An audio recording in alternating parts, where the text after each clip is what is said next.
C'est Christian, je viens de Toronto, je suis le promoteur des salariés affranchis. Le plus souvent, ce que je fais, j'essaie de rencontrer les Camerounais de la diaspora qui sont indépendants, qui créent des business et qui s'en sortent personnellement. La raison pour laquelle je le fais, c'est parce que j'aimerais encourager nos frères africains à comprendre que la meilleure façon de se créer de la richesse, c'est de travailler à son compte, de prendre le courage, de prendre les risques et d'essayer de s'affranchir du salariat et de développer l'entrepreneuriat pour pouvoir émerger. Ouais. Donc, je suis venu dans votre boutique parce que quelqu'un me l'a recommandé, la boutique Mokolo à Montréal. Le marché Mokolo à Montréal. Donc, j'ai décidé de m'arrêter pour acheter quelques prunes et de la sardine. Et on a eu l'opportunité de discuter pour pouvoir faire cette interview. Okay. Est-ce que vous pouvez vous présenter rapidement à l'audimat de moi, je m'appelle Sylvain Moudi. Je suis au Canada, ça fait 9 ans aujourd'hui. Donc, moi, j'ai commencé par faire une formation en soins infirmiers. Parce que nous, la plupart du temps qu'on arrive ici, on veut quelque chose qu'on doit absolument avoir l'emploi. Mais rapidement, j'ai compris qu'il fallait être un peu plus indépendant. Donc, nous, on a acquis le marché Mokolo à M. Nicolas. Le marché Mokolo existe depuis 13 ans aujourd'hui. C'était la propriété de M. Ndiemou Nicolas, paix à son âme, qui a vendu le marché et un an après a rendu l'âme. Donc nous, on continue la business. On a beaucoup amélioré le marché Mokolo, ce qui fait que les clients qu'on avait perdus sont revenus au moment de M. Nicolas. Donc, vous avez dit tout à l'heure que vous avez fait une formation en infirmerie. Oui. Oui. Et qu'est-ce qu'il en est? Pourquoi vous n'avez pas continué dans le domaine de l'infirmerie? Moi, je continue à être infirmier, mais pas infirmier en tant qu'employé. Je suis infirmier employeur. Donc, même en soins infirmiers, j'ai ma propre compagnie. Les soins Mopifola Inc. Donc, ça c'est impressionnant. Donc ça veut dire que malgré le fait que vous vous êtes formé comme infirmier, vous avez pris cette expérience, vous avez créé votre entreprise, vous employez des gens qui donnent des soins à certaines personnes. Ce sont des personnes âgées? Nous, on fait dans tous les domaines. Actuellement, je suis plus concentré en réadaptation physique et ceux qui ont été frappés par l'AVC, malheureusement, on le souhaite à personne. Nous prenons beaucoup plus soin en ce moment des accidentés de la route, des accidentés à la maison, et de ceux qui ont été victimes de l'AVC. Donc c'est cette clientèle-là sur laquelle nous sommes concentrés en ce moment. D'accord. J'ai constaté que dans votre marché Mokolo, on trouve beaucoup de produits venant du Cameroun. Est-ce que vous pouvez partager votre expérience? Quelles sont les difficultés à importer? Quelles sont les facilités que le Cameroun offre pour pouvoir importer, par exemple les bâtons, les prunes et tout? Est-ce que vous souhaitez aussi demander peut-être du soutien ou du moins apporter certains conseils à notre gouvernement pour faciliter certaines de ces exportations? Ok, merci déjà beaucoup Christian d'accorder tout ce temps ici. C'est la première fois que quelqu'un vient nous rencontrer pour ce genre d'interview. Déjà, je vais commencer par dire à tout le monde, notre pays est un pays extrêmement riche et diversifié. Ça, c'est un pays vraiment riche. Oui.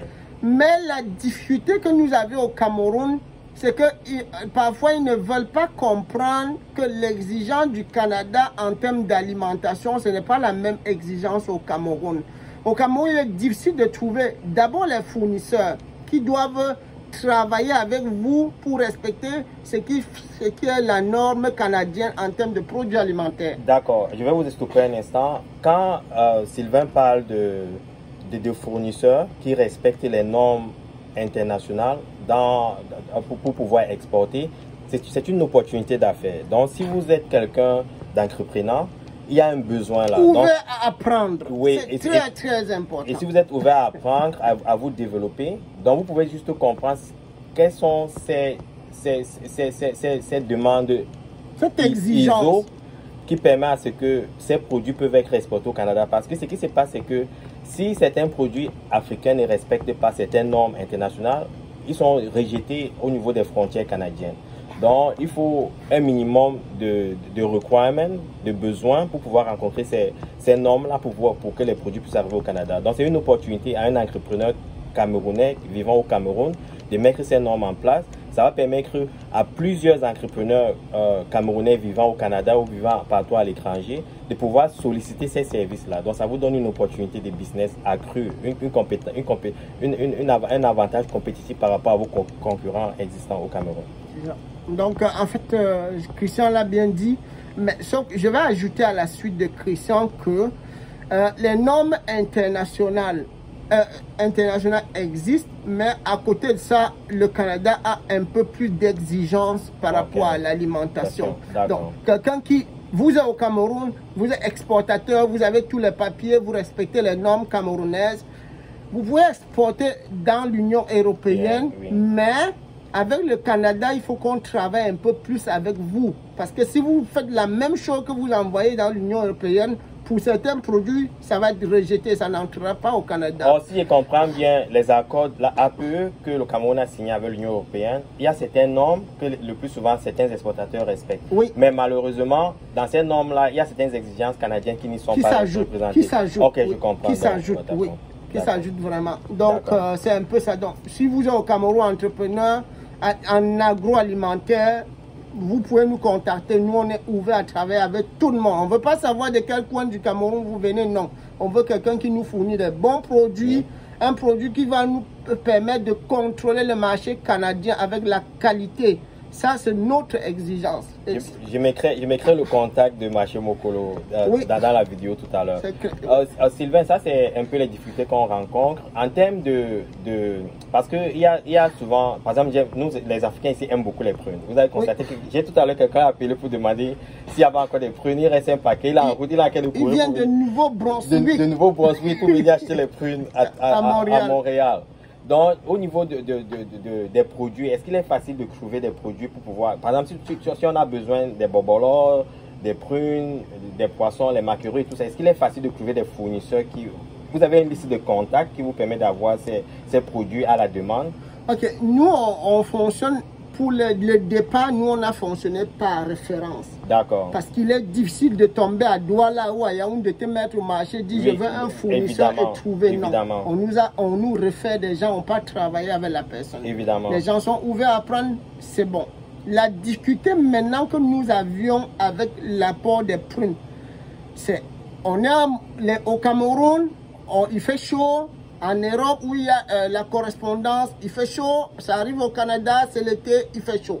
Donc, la première difficulté, c'est la nature. Le climat ne permet pas que nous, on arrive au Canada avec les mêmes quantités de prunes qu'on a prises au Cameroun. Ah oui, parce qu'il y a beaucoup de pertes. Oui. Donc, par week-end, on perd facilement 100 et 200 kilos de prunes par cargaison d'importation. Et ça, c'est une perte énorme. C'est énorme au niveau des prunes parce que le transport coûte énormément cher en ce moment-ci dans l'aérien.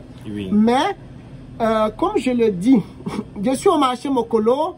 Mais ce n'est pas Marché Mokolo qui importe. Mais si vous contactez Marché Mokolo va vous amener chez la personne qui importe. C'est toujours un lien. C'est nous-mêmes. C'est nous-mêmes. Mais nous avons notre entreprise. On a notre entreprise d'importation. Les aliments Moutal Inc. Vous cherchez sur Facebook. On est actifs là-bas. On paye les publicités sur Facebook. Donc, contactez soit les aliments Moutal Inc. Soit contactez Marché Mokolo, vous à la bonne place pour proposer des bons produits. Ok, et maintenant j'aimerais saluer ton esprit entrepreneuriat. Qu'est-ce qui t'a fait, du moins, quelles sont les difficultés que tu as combattu pour pouvoir décider de travailler à ton compte et de développer une entreprise?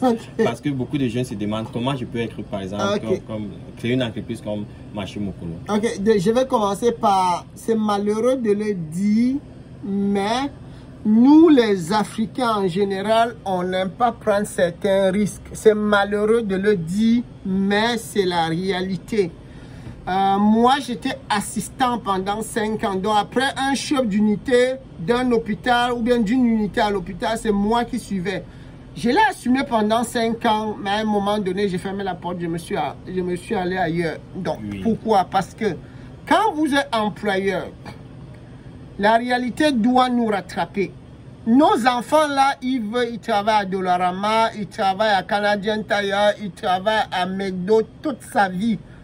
Leur assurance par rapport à la retraite serait nettement mieux que nous qui sommes arrivés ici un peu plus tard. Ça, c'est la réalité. Ensuite, à côté de ça, si pour que nous ayons une retraite paisible, il faut vraiment que nous nous démarquons et nous soyons à notre propre compte parce que nous gérons nos revenus, nos bénéfices, tout ce qui va avec, comme nous comprenons. Oui, justement, j'ai une question. Bon, vous dites, Monsieur Sylvain, qu'il faut gérer, il faut gérer son avenir par soi-même, il faut créer son propre compte. Mais, et vous avez parlé tout à l'heure que nous les Africains, nous avons cette difficulté à sauter, à prendre le risque. Oui. Qu'est-ce qui vous a motivé, du moins, qu'est-ce qui vous a encouragé à vaincre votre peur et à dire que je vais prendre ces risques-là? C'est ça que moi, d'abord, j'ai fait de la planification financière 1 an. D'accord. Donc, vous êtes éduqué financièrement d'abord, oui. L'éducation, la formation personnelle. Oui. Et très ensuite, j'ai compris qu'il y a des informations niveau fiscal que aucun gouvernement ne veut la partager avec la classe moyenne que nous sommes. Aucun gouvernement. La première chose que je vais souligner là, la première chose que Sylvain dit, c'est qu'il s'est d'abord formé, il s'est informé et il s'est développé. La deuxième chose, c'est qu'il a compris le système fiscal, donc il s'est éduqué sur l'indépendance financière et il a mieux compris le système fiscal. Et ces informations, le plus souvent, ne sont pas partagées. Non, voilà, pas du tout. Donc, en fait, celui qui est curieux au niveau de l'extérieur, parce qu'au Cameroun, les gens ne comprendront pas la braquette fiscale. Oui, oui. Au niveau du Canada, en Europe, pour ceux qui écoutent cette vidéo, allez sur Internet, tapez au niveau du Canada, parce que je prends la réalité du Canada, vous tapez les taux d'imposition en fonction des revenus pour un particulier et pour une entreprise. C'est vraiment le jour et la nuit. C'est le jour et la nuit. Vous allez, si vous tapez ça, je pense que si vous êtes ouvert d'esprit, vous allez vous poser pas mal de questions. Donc, quand vous êtes formé, vous avez compris l'importance de la fiscalité, les pièges autour de ça et les avantages que ça offre.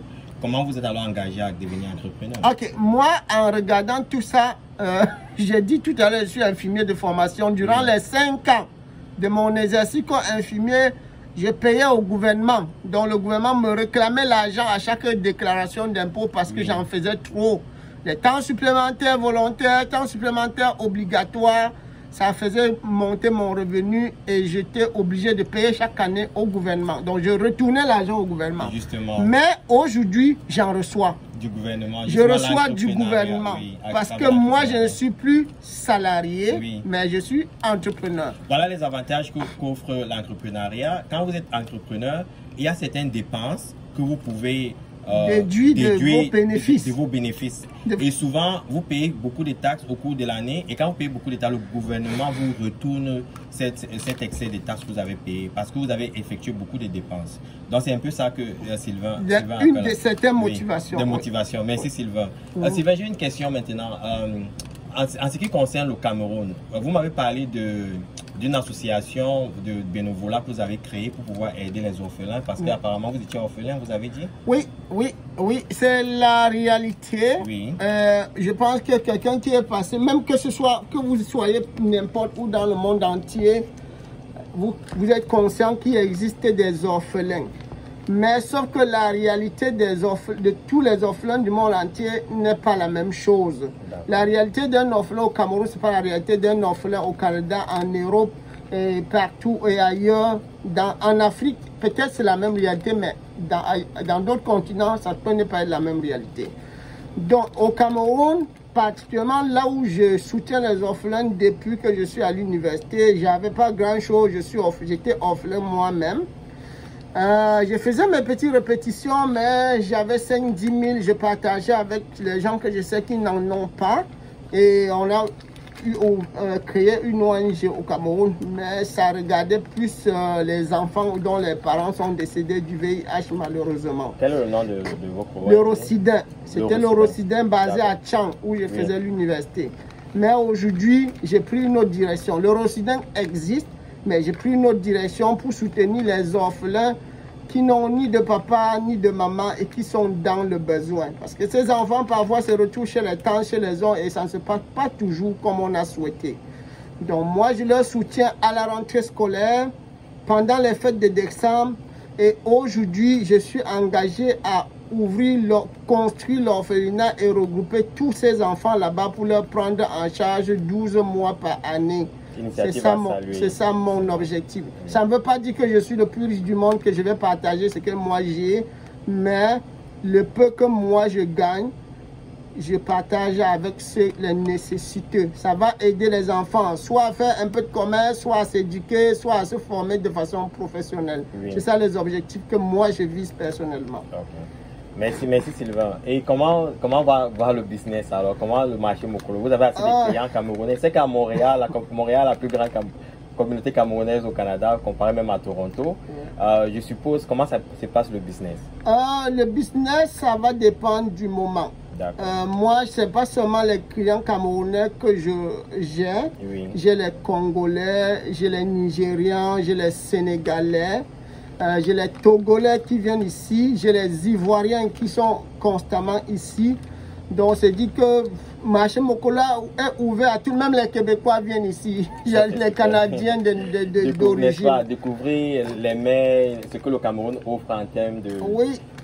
Ça, et la plupart du temps, vous allez voir que les Canadiens, là, soit les épouses, ou bien les Canadiens ou les maris, les épouses sont les Camerounais ou les Africains viennent ici en acheter. Oui.